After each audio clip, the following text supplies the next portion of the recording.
हम पढ़ रहे हैं पॉलिटिकल साइंस और पॉलिटिकल साइंस में हमारा आज के चैप्टर का नाम है डीपीएसपी, जो कि भाग 4 में है, भारतीय संविधान के।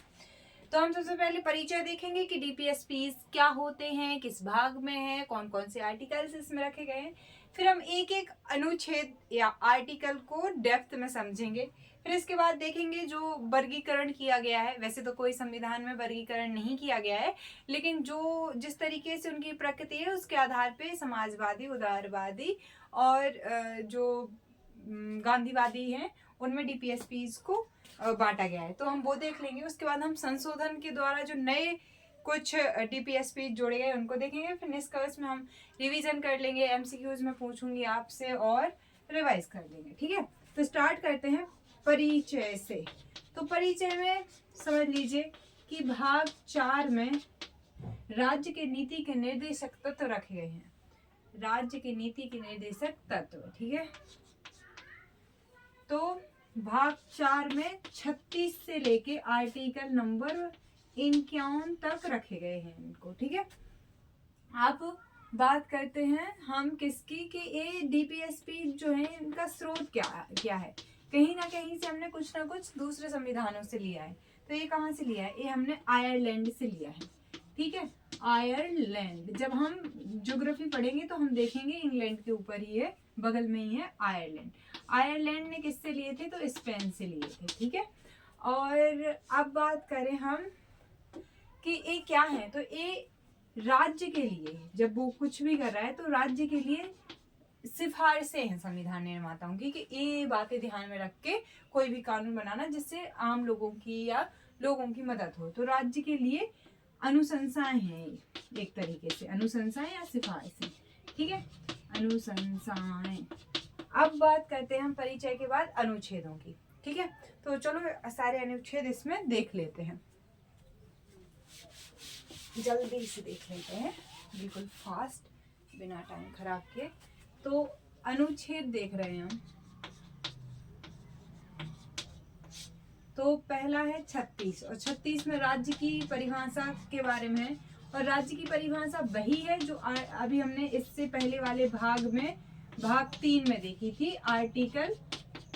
भाग 3 के आर्टिकल नंबर 12 में देखी थी, वही है। तो यहाँ उसको दोबारा डिफाइन करने का कोई औचित्य नहीं होता। 37 में है कि ये बाध्य योग्य नहीं है, यानी अगर इनका हनन होता है, अगर राज्य ऐसा नहीं कर पाता है तो हम सुप्रीम कोर्ट नहीं जा सकते, तो बाध्य योग्य नहीं है। और इसके साथ ही ये है कि ये राज्य के लिए अनुशंसा है, राजनीति बनाते हुए इनको ध्यान में रखेगा। 38वां जो है वो है कि जो राज्य है वो, यहाँ पे दो चीजें हैं, इसको जोड़ा गया, जो दूसरी चीज है इसको जोड़ा गया एक संविधान संशोधन द्वारा। तो ये है कि राज्य आर्थिक, सामाजिक और राजनीतिक न्याय करेगा, मतलब न्याय के लिए साधन उपलब्ध कराएगा, इनकी अभिवृद्धि करेगा। और एक और है वो है कि हाँ, आय एवं प्रतिष्ठा की समानता, आय एवं प्रतिष्ठा की समानता, समता, ठीक है। तो ये रखा गया है। 39 में रखा गया है कि राज्य कुछ चीजों का अनुसरण करेगा, अनुसरणीय तत्व। तो क्या क्या अनुसरण करेगा? अब कुछ इसमें नए डीपीएसपी के द्वारा जोड़े गए हैं, तो उनको हम आगे देख लेंगे। अभी समझ लो कि मतलब एक साथ संपत्ति नहीं रखना, मतलब संकेंद्रण नहीं करना, और सभी लोगों के सामूहिक हित पर ध्यान देने के लिए सब तक चीजें पहुंचे, धन का संचरण न करना, ये सब कुछ इधर पे बताया गया है। फिर 39 एक संविधान संशोधन द्वारा जोड़ा गया था, जिसमें था कि निःशुल्क, यहाँ ये भी है कि महिला और पुरुष को समान काम के लिए समान वेतन, ऐसी 5-6 चीजें हैं, तो वो है। अब 39 ए में जो है वो है कि निःशुल्क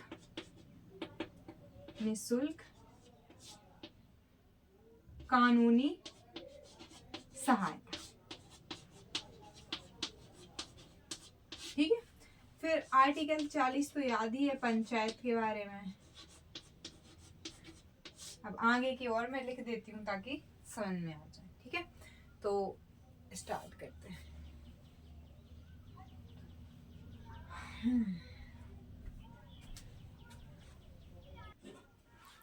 हाँ, तो ये जो आर्टिकल 41 है वो कहता है कुछ दशाओं में काम, शिक्षा और लोक सहायता प्राप्त करने का अधिकार है एक आदमी का।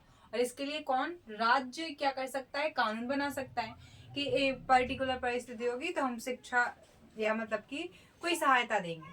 तो इसके लिए अलग अलग राज्यों ने अलग अलग अपने अपने तरीके से कानून बनाए हैं, ठीक है।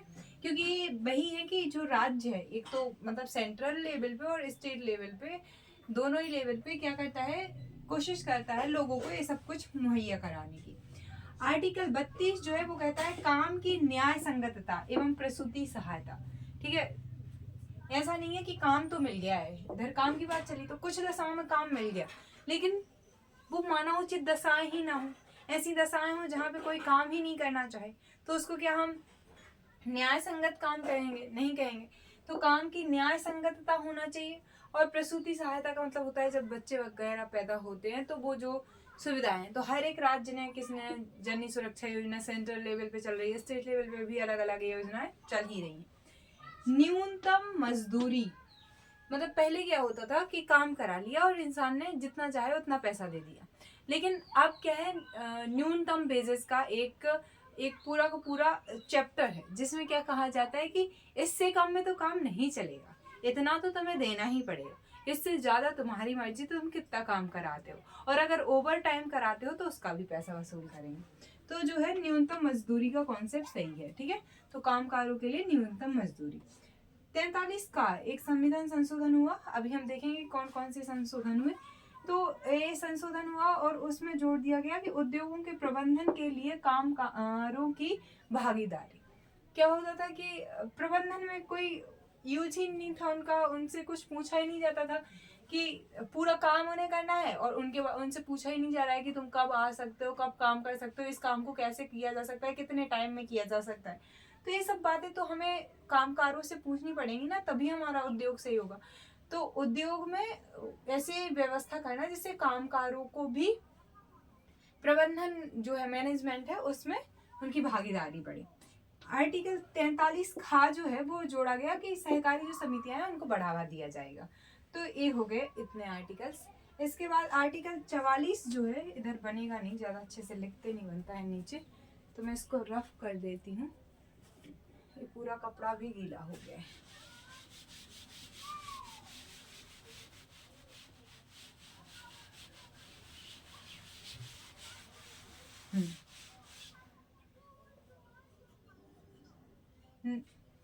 समान सिविल सहायता की बात है आर्टिकल 44 में। समान सिविल सहायता मतलब क्या हुआ इसका, मतलब कि अभी हिंदुओं के कानूनों से सजा दी जाती है और मुस्लिमों के कानूनों से, मतलब आपराधिक मामलों की बात नहीं चल रही है, अन्य मामलों की चल रही है, जैसे तलाक लेने के नियम हो गए, वो अलग अलग हैं।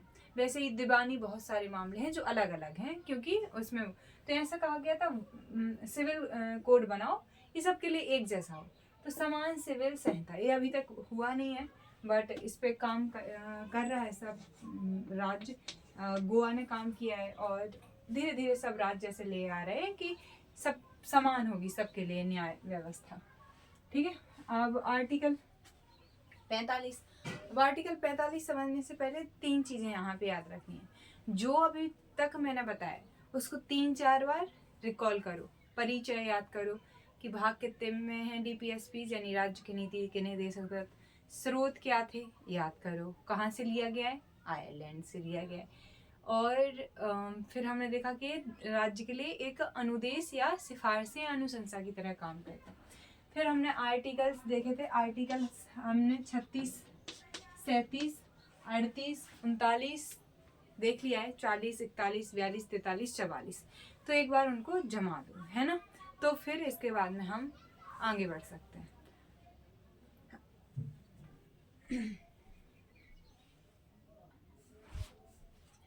अब आर्टिकल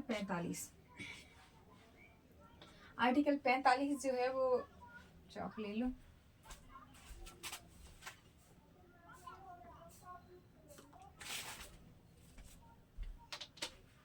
हाँ, आर्टिकल 45 जो है वो कहता है कि जो 6 वर्ष से कम आयु के बच्चे हैं उनका जो शिक्षा है, पालन पोषण है, उसका राज्य वो करेगा। इससे पहले क्या था कि 6 से 14 वर्ष की आयु तक के बच्चों को निःशुल्क शिक्षा देना, लेकिन वो तो आर्टिकल 21A में डाल दिया गया है। और 21A मुझे पढ़ाने का ध्यान नहीं रहा है, तो अभी याद आया है सडनली तो हो जाता है कभी कभी ऐसा। तो 21A ठीक है, वो मैं वहाँ पे जोड़ दूंगी। तो 6 वर्ष से कम आयु के बच्चों को निःशुल्क शिक्षा का प्रावधान किया गया है। निःशुल्क। आर्टिकल 46 में क्या कहा गया है कि SC ST जो है इन वर्गों के लिए जो है राज्य जो है उनके सामाजिक कल्याण की अभिवृद्धि के लिए कार्य करेगा। ठीक है। और 47 है कि पोषण, आहार और स्वास्थ्य के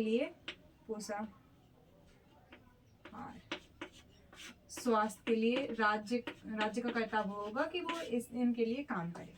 48 में है कि जो मतलब कि जो दुधारू पशु हैं और इन सब के लिए राज्य इनकी मतलब एक तरीके से रक्षा करे, या फिर इन्हें वैसे ना कटने फटने दे, या इनके बारे में। ठीक है। तो आर्टिकल 49 जो है वो है किसके बारे में? आर्टिकल 49 जो है 48 के बाद हाँ यहाँ पे 48A जोड़ना है। 48A क्यों जोड़ना है? क्योंकि पर्यावरण का जो संरक्षण है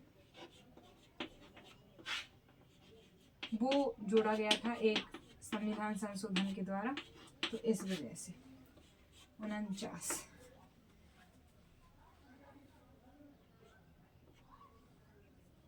49 में है कि जो राष्ट्रीय स्मारक हैं या कोई भी राष्ट्रीय स्तर के महत्व की पुरानी चीजें हैं, संग्रहालय वगैरह हैं, उनकी राज्य रक्षा करेगा, तो ये है।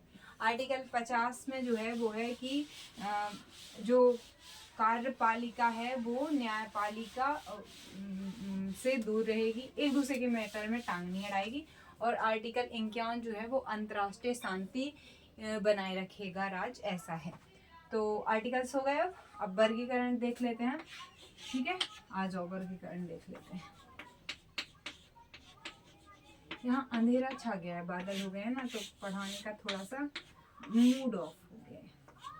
तो अभी क्या बात कर रहे थे हम? हाँ, सबसे पहले हम देखेंगे समाजवादी। तो अभी आर्टिकल जो पढ़ाए हैं तो वो आर्टिकल्स तुम्हें इधर नहीं बताऊंगी, ऐसे ही समझ लो कि आर्टिकल 37, 38, 39, 40 तो गांधीवादी में जाएगा।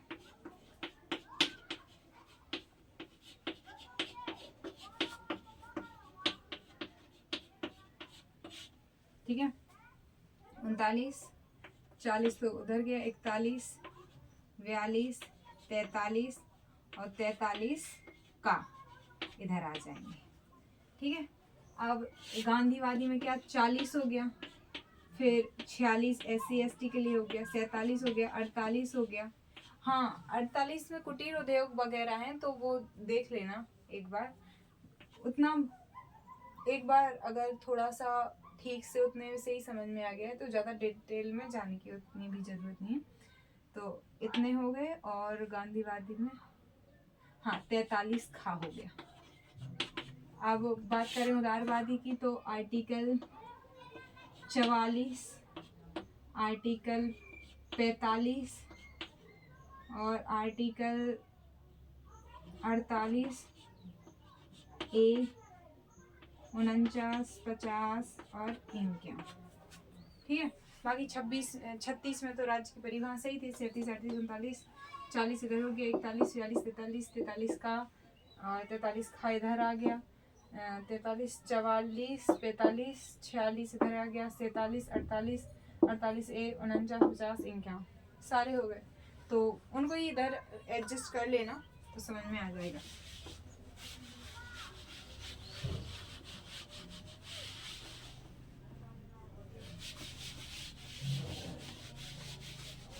अभी संशोधन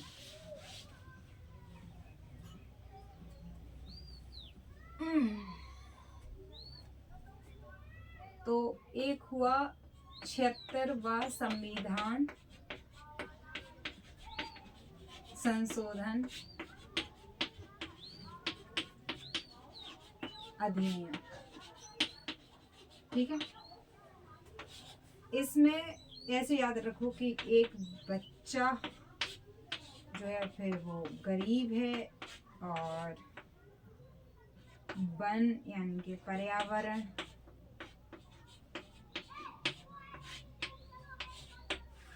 ठीक है। तो जो बच्चे के बारे में तो 38 में ही एक वो जोड़ दिया गया है कि बच्चों के स्वास्थ्य विकास के लिए राज्य कार्य करेगा। गरीब की बात करें तो गरीब मजदूर की बात कर लेते हैं। मजदूरों को मतलब कि प्रबंधन में या कामगारों को प्रबंधन में भागीदारी, तो ये वो हो गया। तो ये कौन सा है? 48 ए है, 48 नहीं 43 है, सॉरी, ठीक है।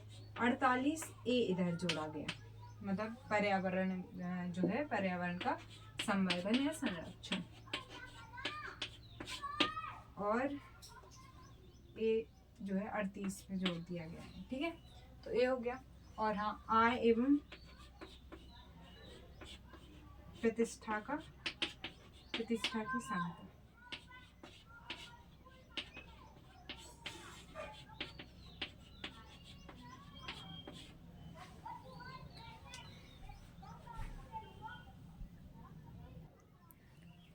एक चीज ये इधर नहीं है, अभी बताऊंगी कि एक किधर है, ध्यान नहीं रहा। तो यहाँ पे 48 हो गया। 39 ए निःशुल्क कानूनी सहायता। फिर ये 76वां संविधान संशोधन था। फिर इसके बाद में हुआ 78वां संविधान संशोधन, और 78, ओ माय गॉड, ध्यान कहाँ है मेरा, बताती हूँ। ध्यान है पड़ोस में, यहाँ पे एक जन की 13वीं है तो वहाँ जाना है। तो 44वें संविधान संशोधन को मैं 76वां संविधान संशोधन लिख रही हूँ, कुछ भी।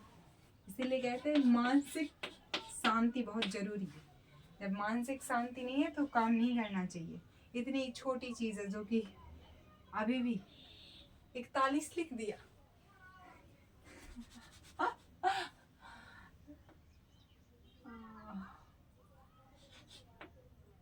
ये 42वां संविधान संशोधन अधिनियम 1976 की बात है। और नेक्स्ट हम देखेंगे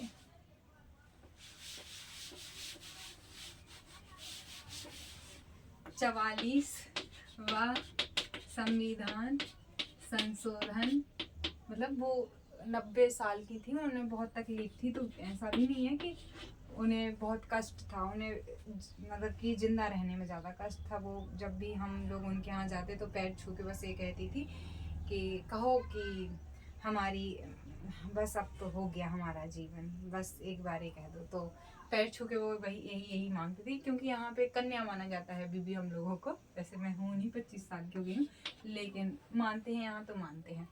तो 44वां संविधान संशोधन अधिनियम 1978 जो है वो, इसमें कहा गया आय एवं प्रतिष्ठा की समता, ठीक है। फिर तो कितने हो गए? 5 हो गए संशोधन। फिर हुआ 86वां संविधान संशोधन अधिनियम 2002 में, और वो मतलब कि 6 से 14 वर्ष के बच्चों को निःशुल्क शिक्षा मौलिक अधिकार बन गया। और तब से जो है कि 6 साल से कम आयु के बच्चों को निःशुल्क शिक्षा देना राज्य का काम होगा। फिर 97वां संविधान संशोधन अधिनियम 2011 में हुआ, और वहाँ सहकारी समितियों के लिए एक अलग भाग बना दिया गया, यानी सहकारी समितियों को बढ़ावा देना, ठीक है। तो ये हो गए नए वो डीपीएसपी जो जोड़े गए हैं। और इस वीडियो में अगर थोड़ा ऊपर नीचे कुछ हुआ हो तो देख लेना, क्योंकि मेरा दिमाग स्थिर नहीं था, और क्या कह सकते हो बताओ। बीच क्लास में पूरी क्लास ठीक चल रही है, सडनली मेरे दिमाग में बार बार उनकी छवि आ रही है और उनकी, तो होता है कभी कभी, हम इंसान हैं और मशीन तो है नहीं कि हमारे इमोशंस ना हो, हम किसी से कनेक्ट ना हो। तो जब भी हम इमोशंस आए तो काम उस समय थोड़ा रुक के कर लेना चाहिए। तो ये सब मैंने बता दिया, परिचय, अनुच्छेद, वर्गीकरण, संशोधन। निष्कर्ष की बात करें तो अभी एक और कॉलम बनाना था मुझे, जहाँ पे मुझे फंडामेंटल राइट्स और डीपीएसपीज लिखने थे और फिर दोनों में अंतर बताना था कि ये बाध्य योग्य है, ये बाध्य योग्य नहीं है। मतलब फंडामेंटल राइट बाध्य योग्य है और डीपीएसपीज बाध्य योग्य नहीं है। चलो बना ही देती हूँ, क्यों मेरे मन में रह जाए। फंडामेंटल राइट और डीपीएसपीज अंतर के बिंदु, बाध्य योग्य है, ठीक है, बाध्य योग्य नहीं है। ये जो फंडामेंटल राइट्स हैं, इनके लिए इन्हें क्या कह सकते हैं हम कि ये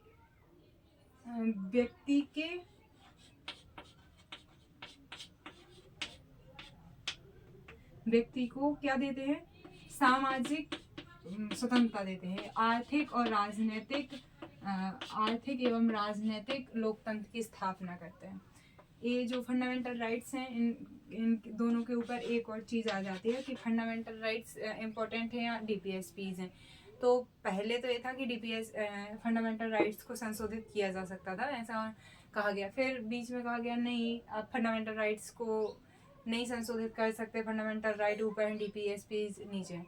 फिर सुप्रीम कोर्ट ने कहा नहीं भाई साहब, दोनों ही पूरक हैं, आप डीपीएसपीज या फंडामेंटल राइट्स को एक दूसरे के ऊपर मत लेके आइए, ये दोनों इक्वल हैं। तो ये चीज़ें हो गई। संशोधन देख ही लिए हैं कि हुए हैं। तो परिचय में हमने क्या देखा था, रिकॉल करो।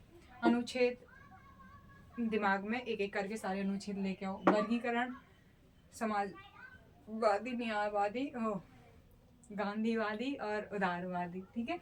संशोधन जो मैंने बताया है और बाकी ये सब कुछ हो गया। So thank you so much, मिलते हैं नेक्स्ट वीडियो में।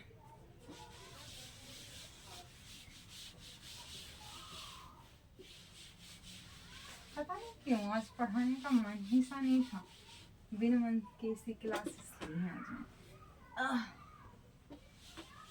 बट मन की कहाँ तक माने, डिसिप्लिन बहुत इम्पोर्टेंट है।